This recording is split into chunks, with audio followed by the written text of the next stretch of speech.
നമസ്കാരം. ഞാൻ കൃഷ്ണദാസ്, ആഞ്ജനേയ ജ്യോതിഷാലയം. മനോജവം മാരുത തുല്യവേഗം ജിതേന്ദ്രിയം ബുദ്ധിമതാം വരിഷ്ഠം വാദാത്മജം വാനയോഗമുഖ്യം ശ്രീരാമദൂതം ശിരസാമമേ. കാളി കാളി മഹാകാളി ഭദ്രകാളി നമസ്തുതേ. കുലം ച കുലധർമ്മം ച മാച്ച പാലയ പാലയ. ബജ്രംഗി മീഡിയയിലേക്ക് ഏവർക്കും സ്വാഗതം. ഇന്ന് നമ്മൾ ഭദ്രകാളി ദേവിക്ക് സാധാരണ നമ്മൾ ചെയ്യുന്ന ചില പ്രത്യേക വഴിപാടുകൾ കുറിച്ചാണ് ഇവിടെ പറയുന്നത്. നമ്മൾ പ്രധാനമായിട്ടും ഭദ്രകാളിക്ക് നിവേദ്യം സങ്കല്പത്തിൽ കടുംപായസമാണ് നിവേദിക്കുക. അത് ഇരട്ടി മധുരമിട്ട് നിവേദിക്കൽ പതിവുണ്ട്. അത് പ്രധാനമായിട്ടും കാര്യസാധ്യത്തിന് വേണ്ടി, അതായത് നമ്മൾ എന്തെങ്കിലും നടക്കാതിരിക്കുന്നതായിട്ടുള്ള കാര്യങ്ങൾ ഉണ്ടെങ്കിൽ ആ കാര്യങ്ങൾ നടന്നു കിട്ടിയാൽ ഭഗവതിക്ക് പ്രീതിക്ക് വേണ്ടിയിട്ട് നമ്മൾ നിവേദ്യം അർപ്പിക്കും. അത് ഇരട്ടി മധുരം കൊണ്ട് കടുംപായസം വളരെ വിശേഷമാണ്. അതുപോലെ തന്നെ ശത്രുബാധാദോഷങ്ങൾക്ക് കാളി സൂക്ത അർച്ചന, കരിങ്കുരുതി, കൈവട്ടക കുരുതി എന്നിവ നടത്തുന്നത് വളരെ ഗുണകരമാണ്.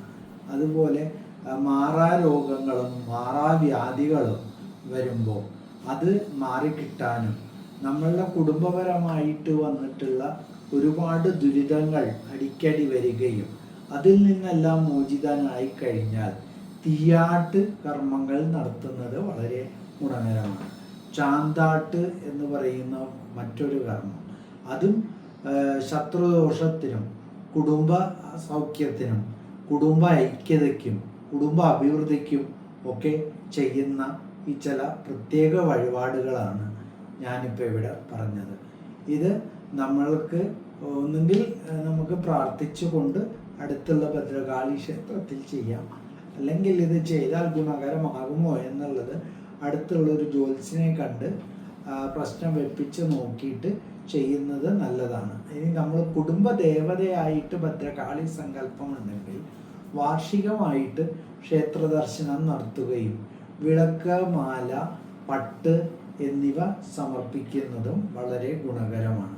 വിവാഹ കാര്യങ്ങളിൽ തടസ്സങ്ങൾ വരുമ്പോൾ നമ്മൾ ശൈവപരമായിട്ടും വൈഷ്ണവപരമായിട്ടും എന്താണ് തടസ്സം എന്ന് നോക്കിയിട്ട് അതിന് പരിഹാരങ്ങൾ ചെയ്യുന്നതോടൊപ്പം തന്നെ കുടുംബദേവതയായ ഭദ്രകാളിയാണെങ്കിൽ ആ ദേവീക്ഷേത്രത്തിൽ പട്ടും താലിയും വിവാഹശേഷം സമർപ്പിക്കാമെന്നും ഭഗവതിക്ക് ഒരു നേരത്തെ പൂജയോ നേരത്തെ പറഞ്ഞ മാതിരി വിശിഷ്ട നിവേദ്യങ്ങളോ അർപ്പിക്കാമെന്ന് പ്രാർത്ഥിച്ചു കഴിഞ്ഞാൽ പെട്ടെന്ന് തന്നെ തടസ്സങ്ങൾ മാറി അനുകൂലമായി വരും എന്നുള്ളതാണ് പറയാനുള്ളത്.